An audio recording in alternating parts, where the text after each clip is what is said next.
Alhamdulillah, wassalatu wassalamu ala rasulillah wa ala alihi wa sahbihi wa man wala. Amma ba'adu yan uwa masu kallo da sauraron mu, assalamu alaikum wa rahmatullahi wa barakatuh. Barkamu da sake haduwa a cikin shirin mu na masoya Ahlul Baiti. Wannan shine shiri na hudu. A shiri na farko mun yi magana game da bambancin ahlu da alu da yadda ake amfani da shi a cikin Qur'ani, da menene ahlu menene alu. Sannan a cikin shiri na farko shi kan shi mun yi magana ga cewa suwa ake ce ma Ahlul Baiti. Muka ce Ahlul Baiti su ne Banu Hashim, musulmi daga cikinsu, da kuma matan Annabi sallallahu alaihi wasallam. Wasu na kara da Banu Muttalib, don haka yana kamawa daga ko shi Hashim kakan Annabi na biyu ko kuma Abdulmanaf kakan Annabi na uku. Don mun yi wannan bayani a cikin shiri na farko da shiri na biyu. Shiri na biyu ne muka yi magana game da Banu Hashim.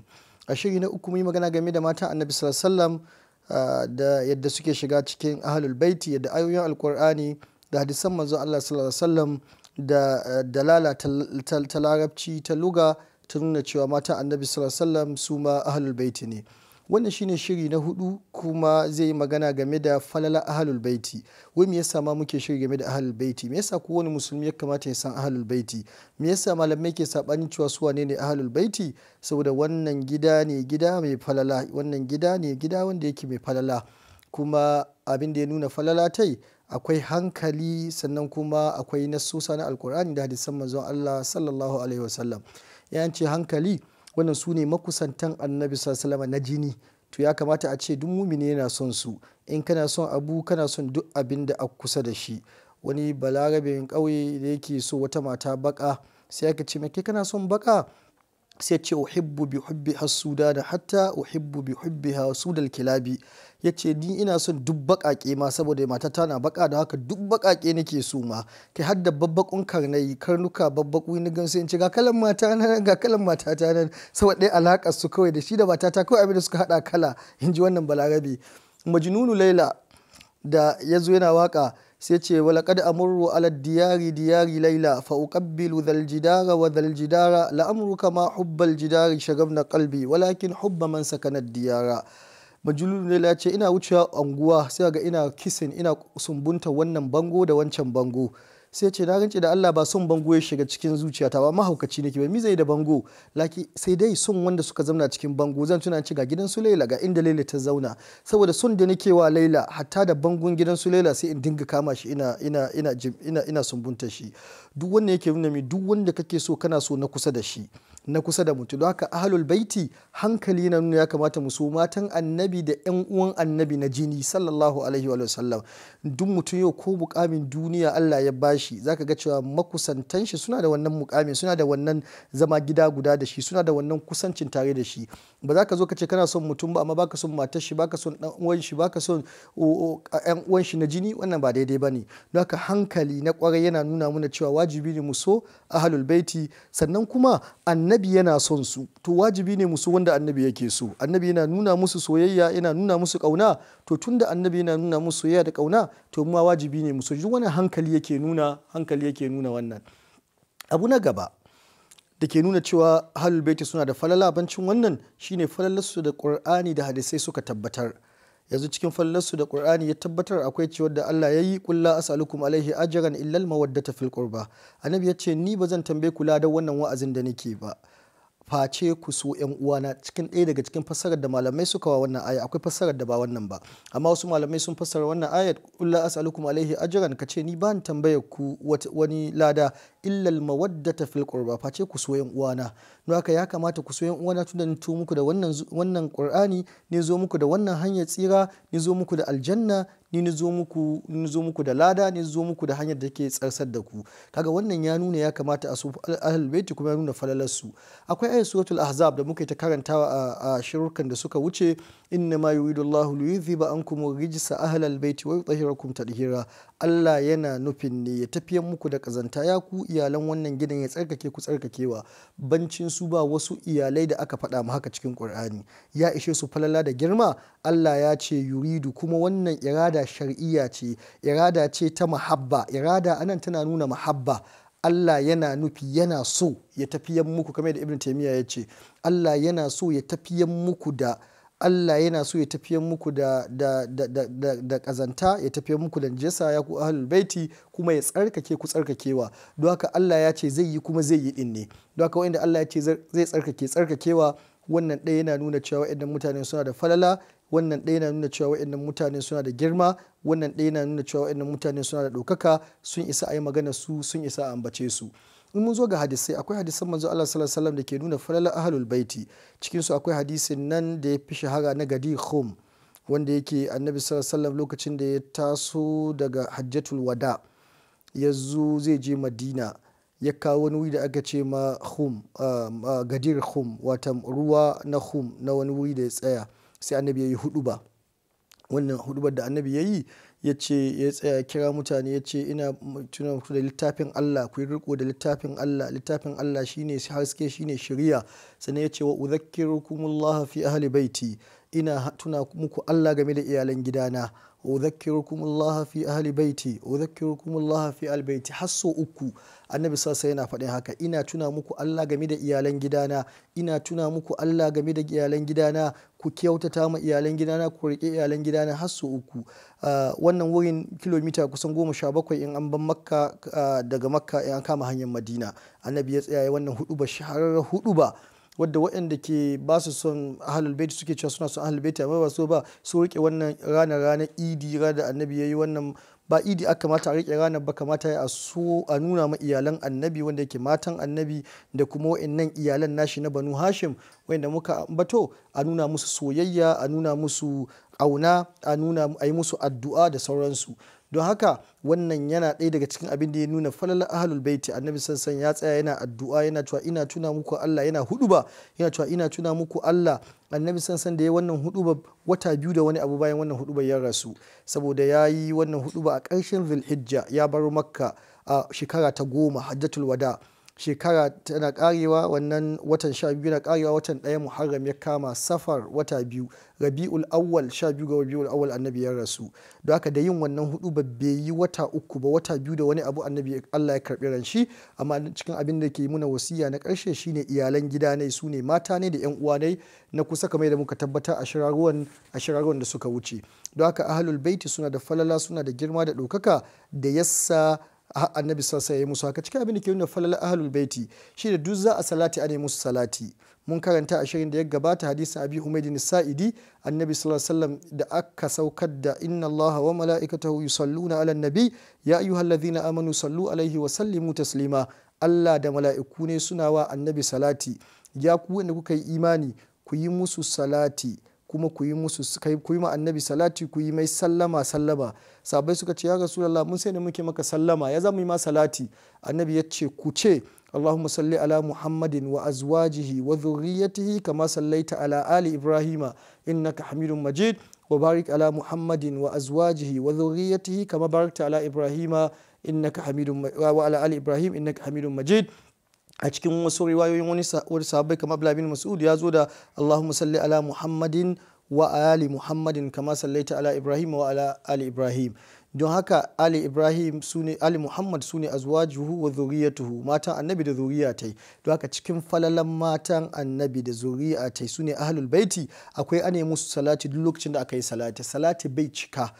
Don shi in ka yi rantsuwa da Allah sai na yi salatin da ya fi kowanne cika, to ba zai yiwu ba sai ka yi salatul ibrahimiyya. Allahumma salli ala Muhammadin wa ala ali Muhammadin kama sallaita ala Ibrahim zuwa karshe, ko Allahumma salli ala Muhammadin wa azwajihi wa dhurriyyatihi kama sallaita ala Ibrahim wa ala ali Ibrahim. Wannan ɗaya isa falalarsu, cewa ana ta yi musu salati ko da yaushe aka ambace su ana yi musu salati. Wannan falalarsu a jumlace kenan. Don shi sahabban manzon Allah sallallahu alaihi wasallam su ma suka fahimci cewa ahlul baiti suna da girma da ɗaukaka. Sayyidina Abubakar radiyallahu anhu yake cewa, kamar yadda zo cikin sahih al-Bukhari, wallahi la'an asila qarabata rasulillahi sallallahu alaihi wasallam ahabbu ilayya min an asila qarabati.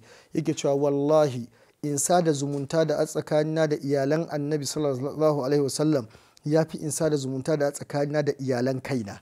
Duk wani yana nuna falalarsu, duk wani yana nuna girmansu, duk wani yana nuna ɗaukakarsu. Cewa sayyidina Abubakar da shi ya fi kowa a wannan al'umma yana cewa da in sada zumunta kaina gara na sada zumunta ta ahlul baiti, gara na sada zumunta ta iyalan gidan annabi sallallahu alaihi wa alihi wasallam. Cikin dalilan da ke nuna falalar ahlul baiti shine cewa da Allah ya yi a cikin suratul ahzab annabiyyu aula bil mu'minina min anfusihim wa azwajuhu ummahatuhum.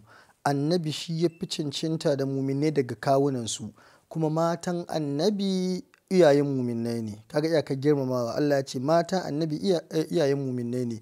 Ya ishi falala da ɗaukaka ga matan annabi sun zama iyayen muminai, don haka ya nuna cewa suna da falala suna da ɗaukaka. Cikin abin da ke nuna ahlul baiti suna da falala da ɗaukaka akwai hadisin da Imam Muslim ya ruwaito da annabi sallallahu alaihi wasallam yake cewa inna Allah astafa kinanata min waladi Ismail. Allah ya zaɓi Kinana daga 'ya'yan annabi Ismail. Watan Musa annabi sallallahu alaihi wasallam jika annabi Ismail ne, jika annabi Ibrahim ne. Cikin annabi Ismaila yana da ɗiya da yawa, yana da sai Allah ya zaɓi Kinana, gidan Kinana ya fi duk sauran gidajen annabi Ismaila, wannan gidan Kinana. Sai Allah ya ce wasdafa quraishan min Kinana, a cikin Kinana kuma Allah ya zaɓi Qurayshawa. Akwai ƙabilu da yawa na Laraba daga Kinana, amma sai Allah ya zaɓi Qurayshawa. Don haka Balarabe ba Qurayshi ya fi kowane, ya fi Kahadani, ya fi kowane Balarabe girma, ya fi Hudhali, ya fi waye, shi ba Qurayshi ne. Domin me? Domin Annabi sallallahu alaihi wasallam ya ce Allah ya zaɓi Qurayshawa daga cikin Kinana. Wasdafa min Qurayshin bani Hashim, daga cikin Qurayshawa sai Allah ya zaɓi Banu Hashim. Banu Hashim su ne ahlul baiti da muka yi magana. Wasdafani min bani Hashim, cikin bani Hashim kuma ni Allah ya zaba. Saboda haka ka ji falalar annabi ga yan hada da Banu Hashim, to haka falalar Banu Hashim take yan hada da Qurayshawa, haka falalar Qurayshawa take yan hada da Kinana, haka falalar Kinana take yan hada da sauran ayan annabi Ismail. Kasa akwai falala mai girma da dokaka. Don haka wani hadisi annabi ya ce ana khairun min khiyar, ni ne alkhairi daga alkhairi, wata Allah ni ne mafifici daga mafifita daga mafifita, watan zababbe nake, haka Allah ya zabo ni. Wannan babban abu ne da ke nuna falalar ahlul baiti, cewa su annabi zaben shi, Allah ya zabe shi daga cikin ahlul baiti ya zabe shi. Da Allah ya tashi sai zabe shi min bani Hashim, daga bani Hashim. Don haka annabi ba a zabo shi daga kowane gida ba sai gidan Banu Hashim, su ne ahlul baiti. Wannan ɗaya isa falala. Su kansu Banu Hashim an zaɓo su daga Qurayshawa, wannan ya isa Qurayshawa falala. Su Qurayshawa an zaɓe su daga Kinana, wannan ya ishi Kinana falala. Su Kinana an zaɓe su daga 'ya'yan annabi Ismail, wannan ya ishi Kinana falala. Don haka Banu Hashim wanda yake su ne ahlul baiti suna da falala sosai. Yau mun karanta falala ahlul baiti daga alkur'ani da hadisi. Annabi sallallahu ya ce ba ni tambaye kula da face so ku so ‘yan uwana. Allah ya ce yana nufin ya tafiyan muku da kazanta ya ku ahlul baiti, ya tsarkake ku tsarkakewa. Allah ya ambaci cewa annabi shi ya fi cincinta ga muminai daga kawunansu, kuma matan annabi iyayen muminai ne. Haka annabi sallallahu alaihi wasallam Allah ya faɗi haka cikin suratul ahzab. Haka annabi sallallahu alaihi wasallam ya faɗi hadisai daban-daban falalarsu. Cikin akwai wancan hadisin na Gadir Khum da annabi ya tsaya wajen wasu ruwa yayi huduba, ya faɗi cewa a riko da littafin Allah akwai shari'a da haske ciki. Sannan ya ce yana tuna muna da iyalan gidan shi bayan wata biyu da wani abu ya rasu. Daga cikin wasiya annabi ta ƙarshe bayan ya khutbatu hajjatul wada, ya yi muna kuma jan hankali game da iyalan gidan shi, kuma ya gaya muna cewa shi zababbe ne daga zababbu. Watan Allah ya zabo shi ne cikin ahlul baiti, su ne Banu Hashim, su kuma ya zabo su cikin Qurayshawa, su kuma ya zabo su cikin Kinana, su kuma ya zabo su cikin 'ya'yan annabi Ismail. Kuma hankali yana nuna haka. Mun karanta abinda sayyidina Abubakar radiyallahu anhu ya ce game da ahlul baiti. Za mu keɓance shiri ɗaya a kusan ƙarshen shirin mu faɗi irin yadda ahlul baiti, irin yadda sahabban manzon Allah sallallahu alaihi wasallam suka girmama ahlul baiti. Cikin su zamu kawo wannan asar da muka kawo yau na sayyidina Abubakar radiyallahu anhu da yake cewa in sada zumuntar da ke tsakanina da iyalan gidan annabi da ahlul baiti, in kyautata ma ahlul baiti ya fi soyuwa gare ni da in kyautata ma kaina, in kyautata ma iyalaina. Haka sahabban manzon Allah sallallahu alaihi wasallam suna ganin girman ahlul baiti. Cikin abu da yake nuna falalar ahlul baiti shine sahabbai daga cikinsu duk falalar da ta zo gabe da sahabbai ta kunshe su. Yanzu sahabbai kamar Ali bin Abi Talib, kamar Al-Abbas shine babba, Al-Abbas bin Abdul Muttalib, kamar Hamza radiyallahu anhum, kamar Ali bin Abi Talib, kamar Ja'far bin Abi Talib, kamar sauran ahlul baiti, kamar Al-Hasan da Al-Husain.